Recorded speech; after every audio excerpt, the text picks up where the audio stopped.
Ya, halo semuanya. Jadi, aku di video kali ini menemukan sebuah berita anime terbaru dari websitenya Animsaku ya. Nah, dikatakan di sini bahwa konsep cerita Tokyo Revengers ternyata memang terinspirasi dari Erased and ReZero. Apa yang berhasil dicapai oleh Tokyo Revengers memang tidak luput dari konsep cerita yang dipilih oleh sang mangaka. Popularitasnya terus melonjak sejak penayangan adaptasi animenya, membuat penjualan manga aslinya meningkat hingga jutaan eksemplar hanya dalam beberapa bulan saja sejak adaptasi anime mengudara. Melihat bagaimana perjuangan Takemichi untuk menyelamatkan orang yang dicintai dengan time leap, tentu mengingatkan kita pada serial populer yaitu ReZero Kara Hajimeru Isekai Seikatsu dan Boku Dakega Inaimachi atau Erased, yang memang lebih dulu hadir dengan konsep yang serupa, membuat beberapa penggemar bertanya-tanya, sebenarnya karya mana yang menginspirasi kisah dari Tokyo Revengers? Rasa penasaran fans ini akhirnya terjawab setelah editor manga Tokyo Revenger, Tsuchiya berkomentar tentang hal tersebut, di mana ia juga mengungkapkan beberapa fakta menarik tentang bagaimana awal dari manga karya Ken Wakui dimulai. Dikutip dari Yahoo News Japan, adaptasi anime Tokyo Revengers saat ini sedang mudara dalam film live action dirilis pada 9 Juli. Karya asli yang ditulis oleh Ken Wakui diterbitkan di majalah Weekly Shonen Magazine dan beredar sebanyak 7 eksemplar ketika volume ke-21 dirilis. Itu sebelum pemutaran perdana animenya, tapi kini telah meningkat menjadi 23 juta eksemplar. Namun, Tokyo Revengers tidak mencapai kesuksesannya secara spontan hanya berkat animenya saja.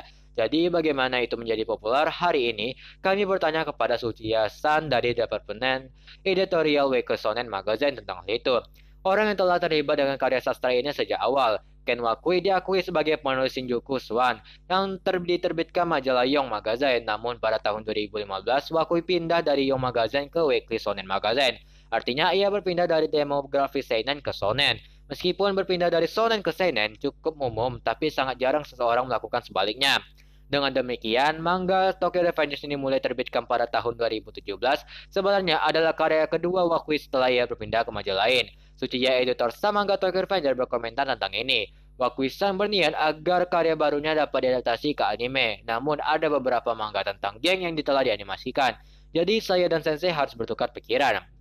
Pada saat itu, baik ReZero Kara Hajimeru Isekai Sekatsu dan Boku Dakei Inaimachi Erased sangat populer. Jadi kami berpikir, mengapa kita tidak menggabungkan keduanya? Geng dan perjalanan waktu. Dari situ kami membuat sketsa seperti apa ceritanya. Menggabungkan manga geng dengan time leap ya. Nah, jadi inti berita kali ini adalah mengenai autor dari Tokyo Revengers, autor dari anime maupun manganya Tokyo Revengers. Ternyata konsep ceritanya itu terinspirasi dari animenya Erased dan ReZero ya.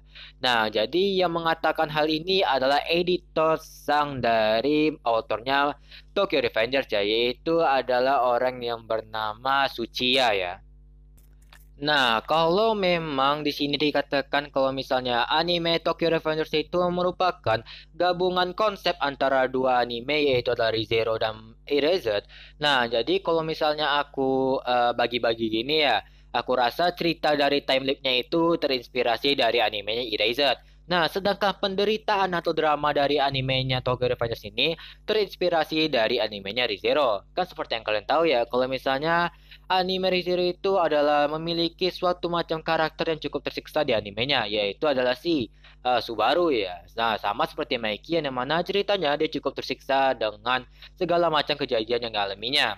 Dan untuk time leap-nya sebenarnya ReZero dengan Erased ini nggak cukup berbeda. Namun Erased ini bisa kembali ke masa depan maupun ke masa lalu ya. Sedangkan ReZero sendiri dia hanya kembali ke masa lalu dan tidak kembali ke masa depan. Nah, jadi ya gimana menurut kalian? Jadi segini saja untuk video kali ini. Sampai jumpa video berikutnya. Bye bye.